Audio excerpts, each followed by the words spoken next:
बात करें खबरों की, जहां महाराष्ट्र में विपक्ष के नेता की नियुक्ति को लेकर उठा हुआ विवाद अब और तेज हो गया है।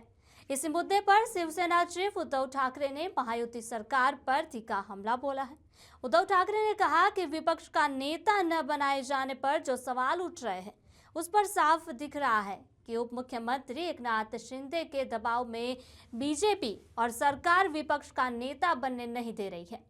उन्होंने कहा कि अगर कोई सरकार या गठबंधन दबाव में फैसले ले रहा है तो उन्हें सत्ता छोड़ देनी चाहिए। नागपुर में मीडिया से बात करते हुए उद्धव ठाकरे ने हाल ही में हुए स्थानीय चुनाव के दौरान पैसों के खुलेआम बंटवारे को लेकर भी महायुति आंतरिक तनाव होने की बात कही।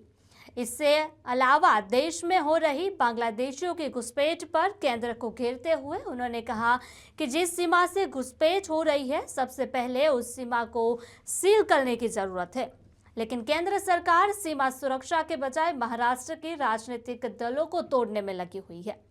उन्होंने बताया कि देश की स्थिति ऐसी है कि देश में प्रधानमंत्री, गृह मंत्री एवं रक्षा मंत्री तो है, लेकिन ये सिर्फ बीजेपी के मंत्री है, देश के नहीं।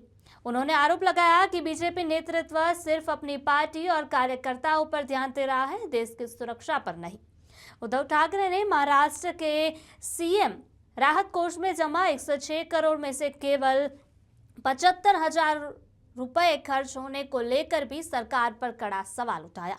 उन्होंने कहा कि इतने पैसे जमा होने के बावजूद सरकार की दान देने की प्रवृत्ति सबके सामने है और हालिया चुनाव में पैसे बांटने के मामले को भी जनता ने देखा है। उनकी आपस की बात है, मैं क्या कर सकता हूँ उसमें।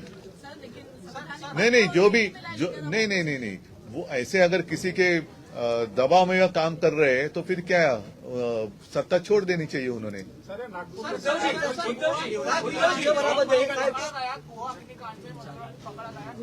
गोवा अग्निकांड में अरुण पकड़ा गया, नाना पटोले कहा उनका संबंध बीजेपी के साथ है। नहीं पता नहीं, मुझे पूछना पड़ेगा उनको।